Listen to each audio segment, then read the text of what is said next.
What the? He spat you out savagely.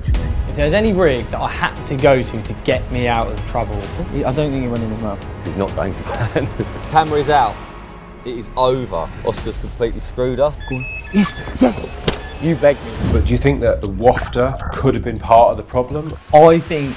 Get ready, get ready. He's on it. Yes, yes, yes, yes, yes, yes. It basically just made a complete mug of me. Every now and then, everything goes wrong. This is not the one. Hooked. Yes, Oscar, yes! This pressure is incredible. This is all about performing under pressure. Go on, he's so close. He's mate. so close. Yes. Yes. Boilie fishing in the spring, there's no better way of doing it. I think a bird's picked up your rig. Mate, we've worked so hard for this. It's that big, isn't it? I think it is, yeah. I'm sure it's the big one, yeah. Here he comes. Turn, Here he turn. comes. Oh my God, he's back. Oh, whoa. 25 key, go on.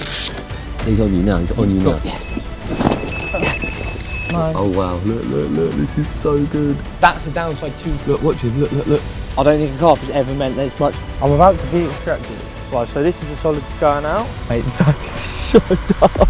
Maybe get some really tight trod rigs or something. You got Yeah, him or I've not? got Have you to, him or I've not? got to, yeah. Yes! Yes, he's in his mouth. We have just had the lake's biggest carp in front of the camp. Got my honest opinion, I was convinced this would happen.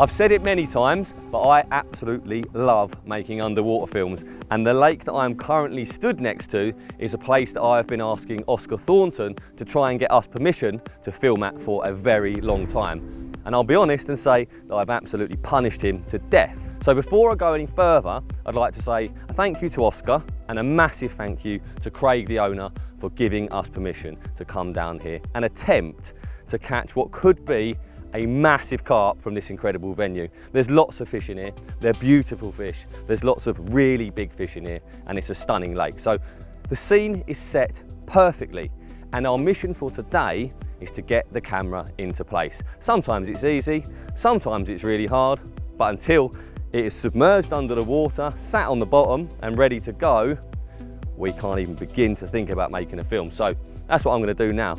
Out in the boat, a little chat with Oscar, and let's get this camera into position. So this is their home.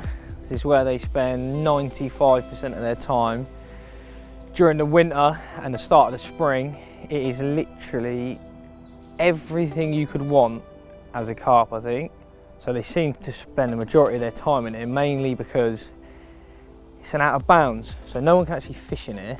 And there is, yeah, everything they could need, I think. There's plenty of naturals, there's loads of clay for them to clean themselves on.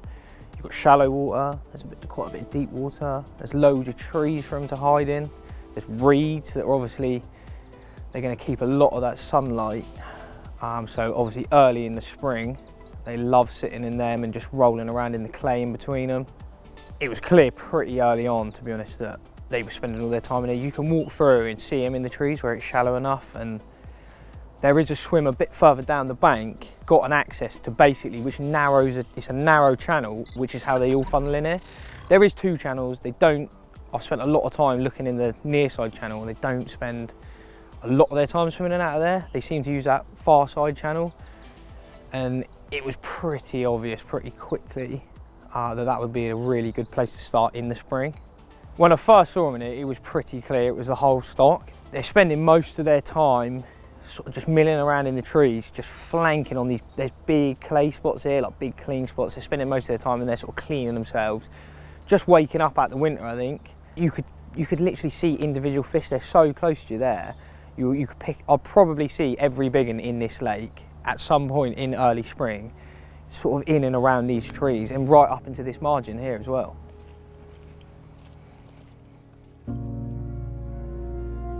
So this is peg 17, and this is where it was pretty obvious I needed to start the attack. As you can see, there's a narrow channel over there, which is their entrance into their home, effectively. So to start with, I thought the best way to approach it would just be able to pick them up as they come in and out with just little solid bags. I did manage a couple, but I felt like there was a lot, something I could do that would be a lot better. And I thought the one way to make them stop is to put a lot of bait in, and also to put not it just on one spot, but sort of back up into the channel, into the sanctuary, because anything that's coming out is going to feed in safety, and before it even realises it's on the edge of the swim where I'll be able to catch it. So I just went straight in with putting loads of bait in and a load of it back up the channel just to get them to come on down. To find the spot to fish, that channel is really shallow. Under sort of that overhang, there's a big deep hole there. It's probably 8-9 foot deep. And what you can't see is, unless you're stood on the far bank, you can't see that it actually goes right back up behind. So that looks like a solid island, but it actually goes right up round the back, and they can swim through all them trees round the back. So for me, I thought the best option would to be fish underneath that tree in that deep hole where they feel safe. And if you go, I felt like if I went anywhere else, it's too shallow and there's a lot of bird life going up and down that channel as well. So I felt like I was going to get picked up by birds constantly. Plus, being underneath the overhang normally is a little bit safer and bird friendly. But with knowing that them fish, you can see them from the other side swimming around in the trees and sort of coming out in this hole and then turning around and going back up the channel. And their way to that deep hole is from effectively their home and their sanctuary. And when they're using the shallower bit of the channel, it's normally them going back in. And I think, personally for me, I thought the most effective way to fish for them is as they're coming out when they're feeling their safest. I think as soon as they leave that tree, they know they can be fished for. But if they're coming out and straight into that deep bit, that's probably the safest option for them to feed in their head. What I'm thinking is, if I can get a nice like 12 foot length, double it up, I can lower the camera down on it, undo the knot and then pull the rope out. Seems like a good idea. That's quite a lot, isn't it? I feel like I can't actually get that through, so.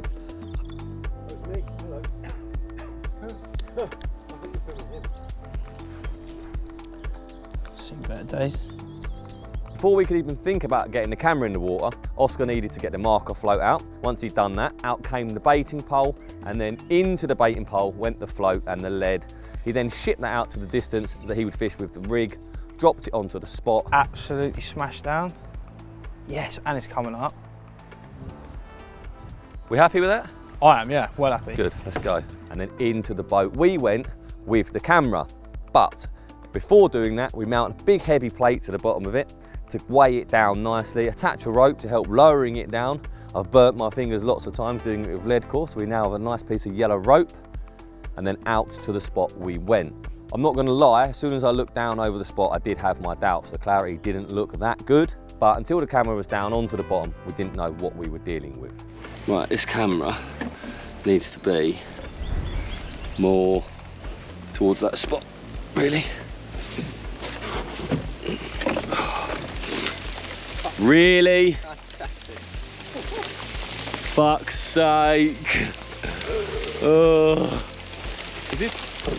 I'll tell you what though, it's nice and easy in terms of putting the camera in place. You reckon? Well, it feels it so far.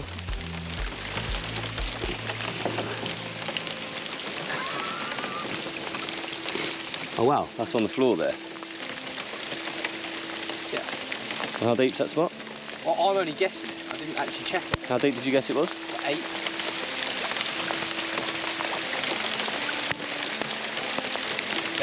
Fucking hell. Wow. That was disgusting. I'm actually drenched. Yeah, same. Can you check the screen, someone, whenever you get a second after the rain stops? Unfortunately, things weren't looking good, and the water clarity just wasn't as good as it needed to be. It looked really good in certain areas, but on the spot, it was cloudy, and viz was clearly going to be a problem. Every now and then, everything goes wrong, and that is very much what is happening at the moment. We've got major clarity issues, but yesterday there was a massive wind, 50 something mile an hour, you know, about as big a wind as you're ever going to get. What happens when that happens, you get an undertow, and apparently the undertow on this lake is quite bad.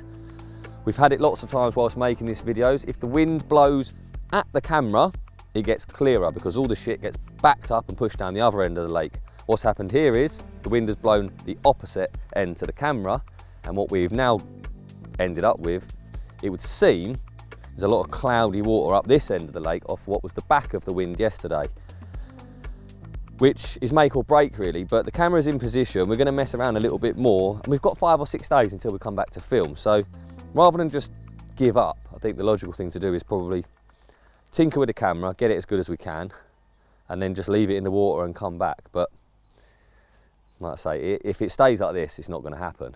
But if it clears up, it could be amazing. So we've got a bit of messing around to do, but hopefully the problem we're faced with is simply because of the undertow, and it'll all come good once the lake settles, and it will. There's no real winds or anything, no real rain either, so all we can do now is hope.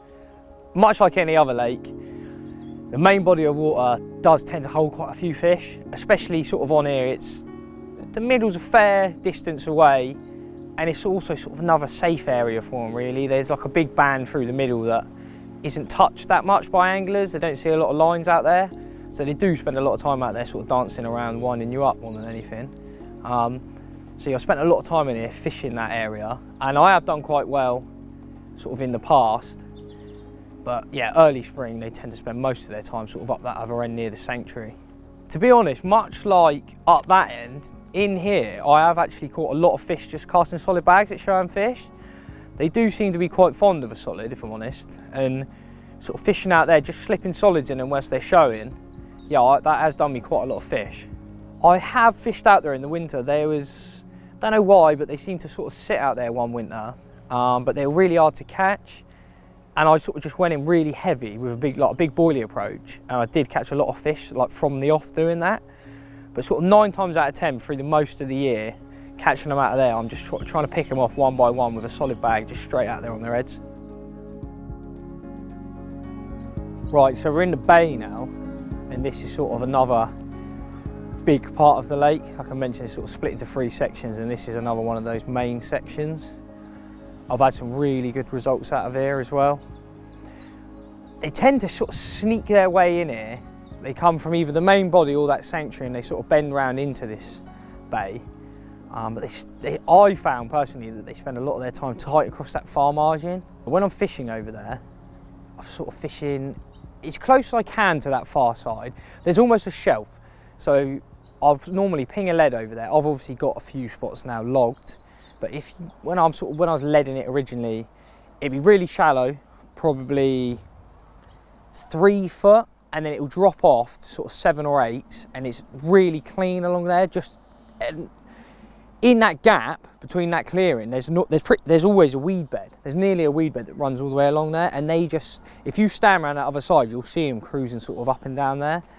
And I near enough approach that in the same way as I would most of the pond, apart from I do put a bit of bait in, because you can get a marker out there, run round, quickly spoon a load of I was just using hemp pellet, bit of caster and crumb boilie, and you can quickly spoon that over the marker, get that in, and then just whack a couple of solids over there. That's mainly how I approach fishing in the bay.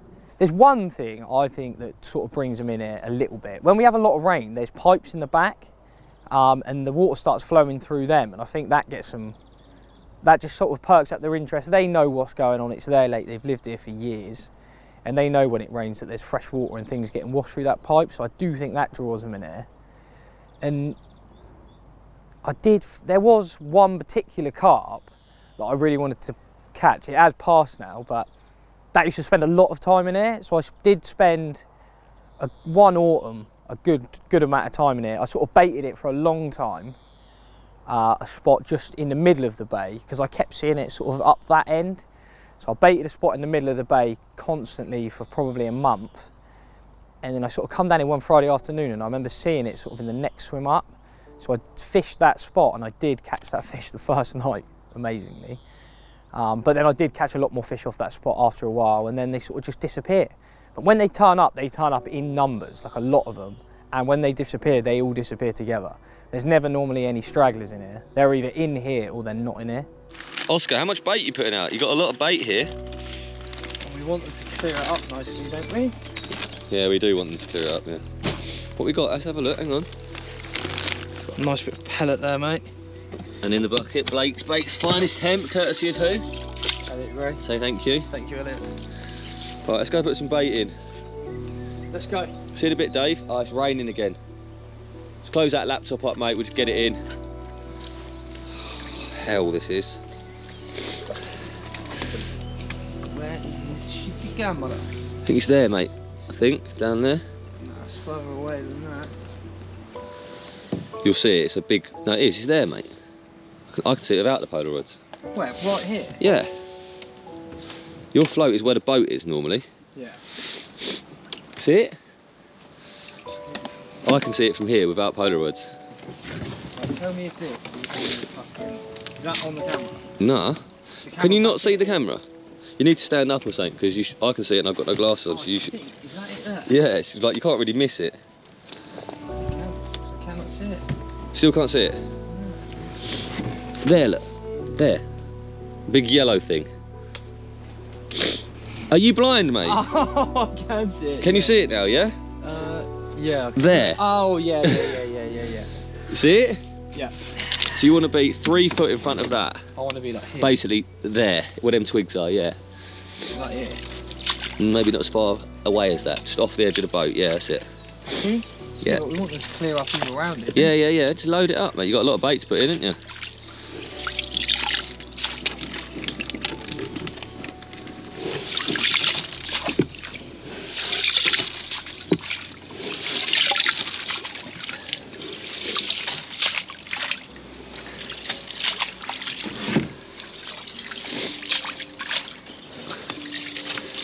I don't know why I didn't just ring a scoop.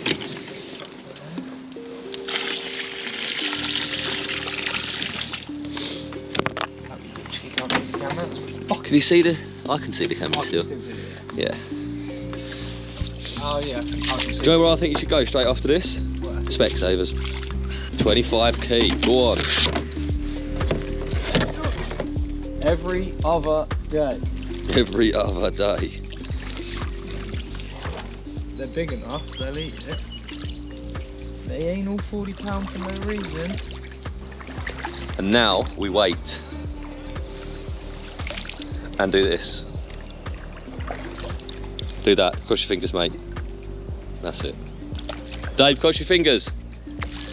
Well, that is us done. The bait is in, camp slop is ready to go. But we are now relying on the water sorting itself out. We've got 6 days, 5 days. We'll come back Sunday, fingers crossed, we'll turn the camera on, all the sediment would have settled and we're game on. Everything is perfect, everything is ready, the spot is baited, it's done. We just need the clarity to sort itself out. So, long drive home for me now, alongside Dave. And no doubt we'll be talking about whether this is going to work or not. Hopefully it does.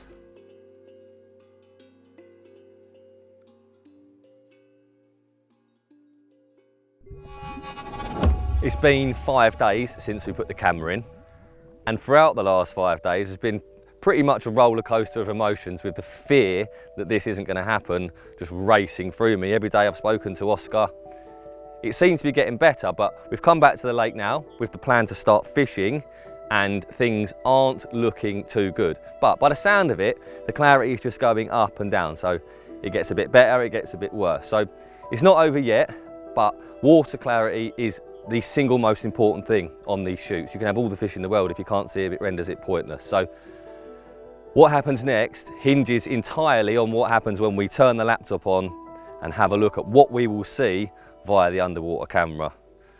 Doesn't sound good at the moment, but hopefully it looks good. I reckon it's going to be all right. So I've been down every day since we put the camera in, and slowly the water's been getting a lot clearer. It's looked a lot better to film, and the fish have been clearing up the bait. Not all of it, I don't think there's a load of fish in there, but there is a few that are obviously having a little go. But I've come back down this morning, and if I'm honest, it doesn't look good.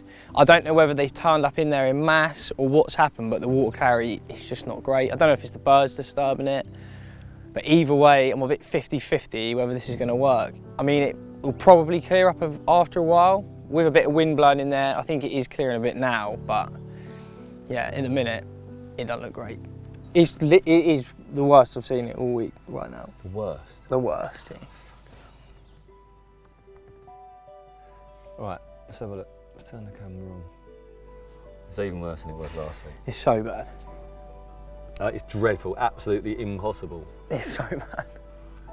It's so annoying. You can't even see the bottom, can you? No.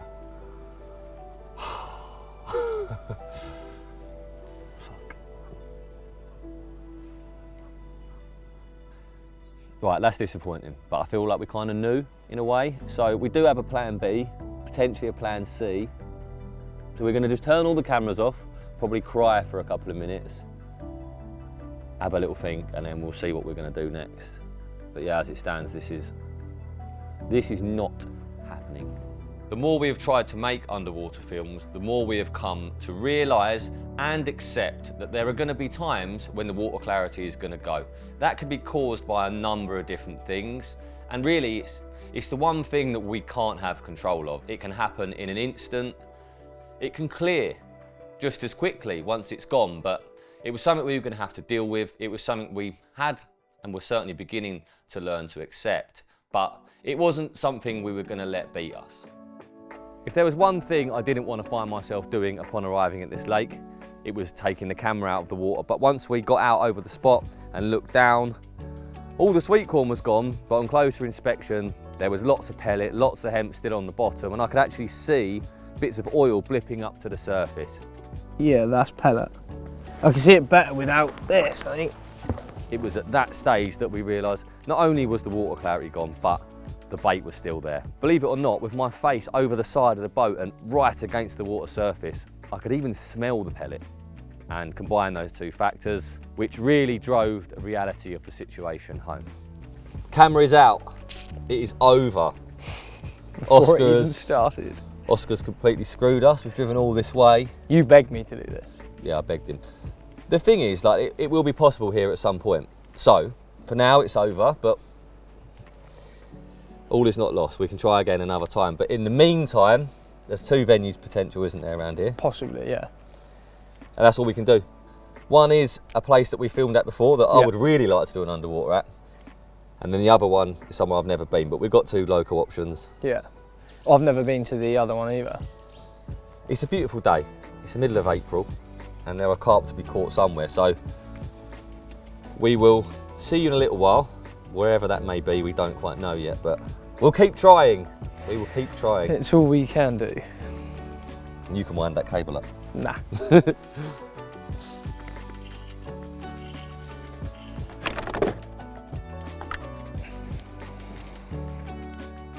Luckily, I'm a member of another syndicate that wasn't too far away, and it's got, again, everything you could want for an underwater film. Plenty of big carp, loads of places for an opportunity, but it had recently not been that clear, so it's well worth a look. It wasn't too far down the road, so we headed down there. It's not clear enough, mate. Nah? Should we just go to Baston? I don't think it's clear enough. It's not looking good. Well, it looks bloody good with the weather, but we need clarity. We don't seem to have it here, which is typical because this place is generally absolutely crystal. Part of me feels like it'd be a shame to do it here while it's like this, even if we can get permission. Would be a bit better off saving it, you know? I don't know. It's too milky. Definitely ain't happening. With all the local options that Oscar had now struck off of our list, we made the rather long journey from Ringwood to Peterborough to Embryo Angling's Pump House Lake, a venue recommended to me by Matt Pettit, who runs Embryo, and someone I owe a massive thank you to, because there's a few times he's got us out of jail. This wasn't the first, it certainly wasn't going to be the last, and without him, we wouldn't have had what, at the time, seemed a pretty good option. I'm thinking we want to row the stuff into the corner onto a little platform. I can get the box and it out the water. Yeah. And set it up there. And someone could just sit and look at the screen. Get that boat in the water. I need to grab a couple more bits out the car. Is my laptop here? No.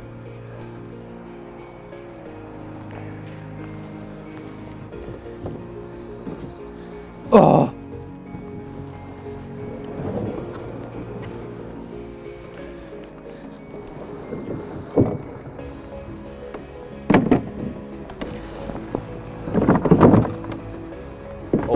Lay that down flat, Keys, not on its side, that box. What one? That one.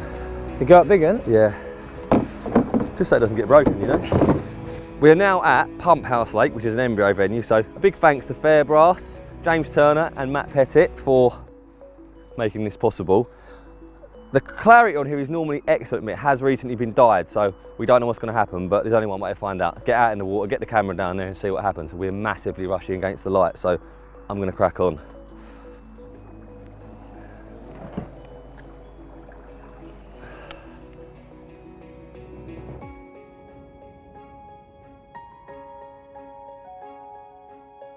I basically need to get you down here and then get the kit up there. Up here? Yeah. Just be careful. Loose bricks and that. Come this way. That's it. You'll be alright getting back up, do you think? Is it dodgy? Yeah, it's dodgy, isn't it? You better do it like in a three-way way. What do you want me to take back up? I've got to get that massive table and that big black box up there. Should have got you to carry the box. Be easy to take the camera down, wouldn't it, from up there? Let's go back round here, you two carry the box round quickly, I'll row back. One of you can carry the camera and bring the camera down. What do you want up there right now? This. You will just give it to me then? We might need 2 people down here. I don't know how I'm going to... Can you reach me? It's heavy, mate, you got it. Yeah. Getting the camera into the water, out into the lake and onto the bottom was no mean feat, and it was very much a team effort to do that. Unfortunately for us, although the area seemed great, it had the stock of carp, it had everything really, this place.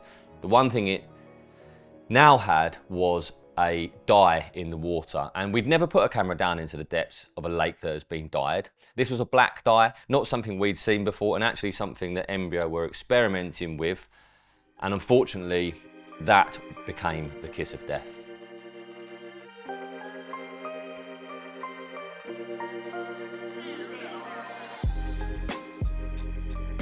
Huh? I've had enough. Oh.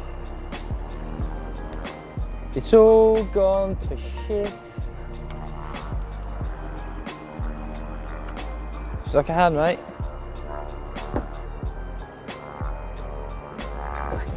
One to 10, how angry?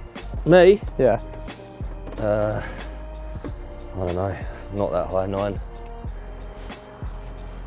It's like a 9 or something, 9 or 8. Well quiet. So off the front of this point, out into this open watery sort of area, you've got that basically almost a continuation of the... There's like a big strip of shallowness out there. Basically this point we're on basically carries on. Yeah, and then it's... Yeah. Yeah, and then turns into... It goes out like that and then turns into a bar there. Yeah. To get onto that shallow bit, you've got to be... Yeah, you need to be there. Yeah. Is it there or is that? That It's one. that. That one, yeah. Fishing out to there. Should we just do a lap? We were massively struggling with the light by this stage. It felt like everything was against us, but wasting no time, we went for a walk in an attempt to familiarise ourselves with the venue and maybe even see some carp.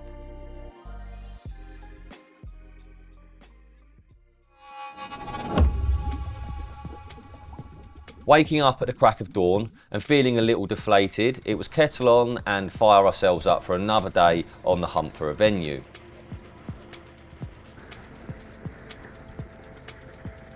Although we had our doubts about Serpentine, maybe we'd already found it, and there was only one way to find out. Lovely jubbly.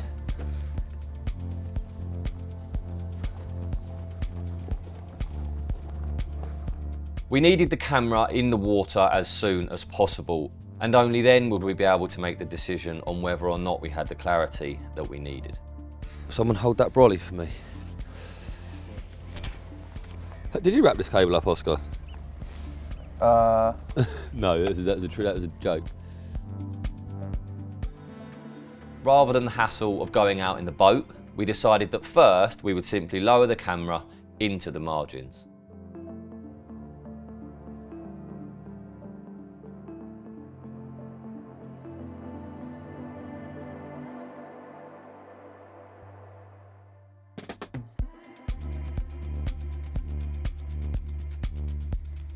Oh shit. 4 foot? 5 foot? Yeah, you've gone at like 4 foot, 3 foot. You've only got 3 foot really. Board. Go down to the bottom at 3 foot. Yeah, you're borderline losing that.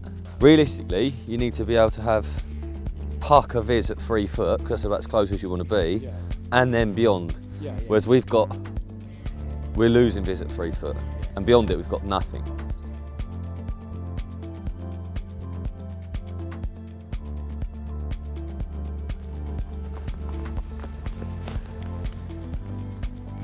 It's not dreadful. No, because you want the rig about there. Yeah, it's not dreadful. Obviously, you've got a lot of shit on the bottom of that, and it's on a slope. If it's on pure gravel, it'd be a bit different. I reckon this is possible, but not ideal. But it is possible here. Yeah. So we could just drive to Devil's. That's one of them, mate. We would just drive. It's going to rain here all day. We could just drive to Devil's Lane and then just come back here if we had to. Worst case, yeah. We need permission first. I think we'll be fine. Dan said we can pretty much go anywhere. Yeah, I know Devil's Lane's dead all week. The bailiff said there's never anyone there in a week. There's like one person there when we went and he left. As much as there was an argument to be made for staying at Serpentine, I just wasn't happy with the clarity. We'd been through so much going from venue to venue to venue that it just seemed silly to stop now. We'd put all that effort in, why settle for making do? And once again, we would call upon Matt Pettit, who would send us to our next venue situated in the Colne Valley.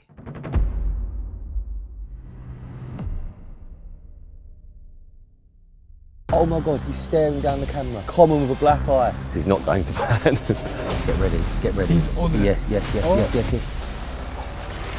He's never reaching the spot. No. I don't know why I just let it go. How big is that? 50%. Look at him. I can see how it melts. But to be fair, I think it's bang on where I want it. Great, very close to the rig, very close to the rig. Yep, straight you up. Wow, look at them zebras. It sounds so simple to say it, but the importance of having... He just spat it out, didn't he? I don't think it went in his mouth. If you haven't got carp feeding on the spot, you are back in trouble. This pressure is incredible. This is all about pressure, mate. This is all about performing under pressure. I didn't really anticipate it being as frustrating as it was. Oh my God, it's just more, it's still out there. Yes, that's a great line. This spot is incredible. Holy sh**, so clean down there. What? So clean. Yes, Oscar, yes! Oh, he's a beast. That's a big carp. But chasing around with an underwater camera in a boat, far from ideal. Go on. Yes. Oh, he's right there. I'd say as far as underwater shoots goes, this is the most effort we've ever had to put into one. I knew it'd still be hard work, but... From what I saw, that fish fed directly where your hook bait was, and then I saw your hook bait wafting him out. He's really out of order. Look what he's done to the I'm not accepting responsibility. You were pulling. I reckon it's going to be an 8-to-1 ratio of spit out. That's the most ridiculous thing you've ever said.